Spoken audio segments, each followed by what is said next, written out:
Praise Lord.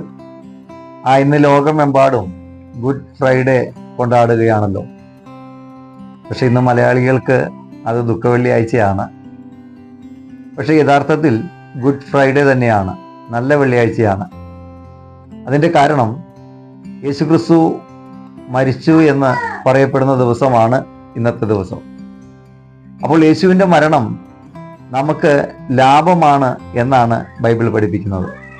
ലോകത്തിലെ എല്ലാ നേതാക്കന്മാരുടെയും മരണം ആ പ്രസ്ഥാനത്തിന് ദുഃഖമായിരിക്കുമ്പോൾ, അല്ലെങ്കിൽ ആ പ്രസ്ഥാനത്തിന് നഷ്ടമായിരിക്കുമ്പോൾ, യേശുക്രിസ്തുവിൻ്റെ മരണം ലോകത്തിന് ലാഭമാണ്. അതിൻ്റെ കാരണം യേശുക്രിസ്തു മരിച്ചത് കൊണ്ടാണ് നമ്മൾക്ക് ഓരോരുത്തർക്കും രക്ഷ വന്നതെന്ന് ബൈബിൾ പഠിപ്പിക്കുന്നു.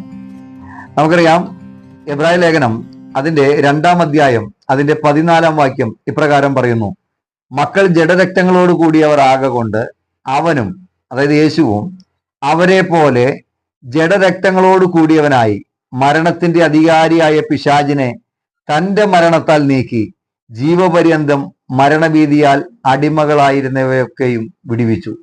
അപ്പൊ വളരെ വ്യക്തമാണ്, മക്കൾ ജഡരക്തങ്ങളോട് കൂടിയവരാകും എന്ന് പറഞ്ഞാൽ നമ്മൾ ജഡരക്തങ്ങളോട് കൂടിയവരായാണ് ഈ ലോകത്തുള്ള സകല മനുഷ്യരും. അതുകൊണ്ട് യേശുക്രിസ്തു അവരെ പോലെ, നമ്മെ പോലെ ജഡരക്തങ്ങളോട് കൂടിയവനായി മരണത്തിന്റെ അധികാരിയായ പിശാചിനെ തന്റെ മരണത്താൽ നീക്കി. അപ്പൊ യേശുവിന്റെ മരണത്താൽ സംഭവിച്ച എന്താണ്? ആ മരണത്തിന്റെ അധികാരിയായ പിശാച്, അതുവരെ പിശാചായിരുന്നു മരണത്തിന്റെ അധികാരി. പക്ഷെ യേശുക്രിസ്തുവിന്റെ കാൽവരി ക്രൂശിലൂടെയുള്ള മരണത്തിലൂടെ യേശു എന്താണ് ചെയ്തത്? തന്റെ മരണത്താൽ എന്ത് ചെയ്തു? മരണത്തിന്റെ അധികാരിയായ പിശാചിനെ നീക്കിയിട്ട് ജീവപര്യന്തം മരണഭീതിയാൽ അടിമകളായിരുന്നവരെ ഒക്കെയും വിടുവിപ്പാനിടയായി. അപ്പോൾ അതുകൊണ്ടാണ് ബൈബിൾ പറയുന്നു, ക്രിസ്തുയേശു പാപികളെ രക്ഷിപ്പാൻ ലോകത്തിൽ വന്നു എന്നുള്ളത് വിശ്വാസ്യവും എല്ലാവരും അംഗീകരിപ്പാൻ യോഗ്യമായ വചനം തന്നെയാണ്. അപ്പൊ യേശുക്രിസ്തു എന്തിനാണ് ദൈവമായിരുന്നവൻ മനുഷ്യവേഷത്തിൽ ഭൂമിയിലേക്ക് വന്നത്? എന്തിനാണ്? മരിക്കുവാൻ വേണ്ടി തന്നെയാണ്. എന്തിന്? പാപികളായ മനുഷ്യന്റെ പാപത്തിൽ നിന്ന് അവരെ രക്ഷിച്ചെടുക്കുവാൻ വേണ്ടി, പകരം മരണം നടത്തുവാൻ വേണ്ടിയാണ് യേശുക്രിസ്തു വന്നത്. അതുകൊണ്ട് യേശുക്രിസ്തു മരിച്ചത് നമുക്കെല്ലാവർക്കും ലാഭമാണ്, നമുക്ക് വിടുതലാണ്.